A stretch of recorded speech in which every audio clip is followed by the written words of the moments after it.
সুপ্রতিষ্ঠিত খেলোয়াড় হিসাবে তোমাদের আত্মপ্রকাশ ঘটুক, এই মানসিকতা তোমাদের মধ্যে থাকুক, গড়ে উঠুক, এই কামনা আমি করি। ভগবান বিরসা মুন্ডা সম্বন্ধে আমি একটু যদি বলি, উনি স্বাধীনতা সংগ্রামী ছিলেন এবং জনজাতিদের জন্য উনি সারা জীবন সামাজিক এবং অর্থনৈতিকভাবে কিভাবে জনজাতিদের আপগ্রেড করা যায়, অর্থাৎ তাদের কিভাবে উন্নতির দিকে নেওয়া যায়, সে ব্যাপারে তার দায়িত্ব অপরিসীম ছিল। শুধু স্বাধীনতা সংগ্রামী না, আর শুধু জনজাতিদের জন্যই উনি কাজ করেনি, স্বাধীনতা সংগ্রামও ওনার বিশেষ অবদান ছিল।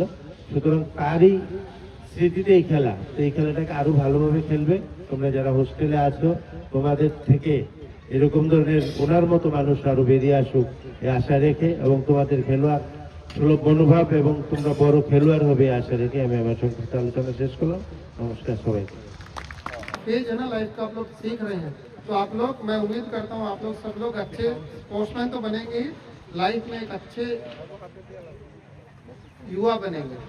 देश के लिए आप लोग असेट हैं, और मैं आप लोगों को, सब लोगों को अभी से बेस्ट विशेस और बधाई देता हूँ कि आप लोग यहाँ भी अच्छा खेलें, और जो टीम यहाँ से जीतेगा वो टीम जाके स्टेट में खेले। और मैं उम्मीद करता हूँ कि आप में से कोई ऐसा प्लेयर भी निकले जो नेशनल लेवल में इंडिया को रिप्रेजेंट करे, हमारे देश की जो नेशनल फुटबॉल टीम है उसमें खेले।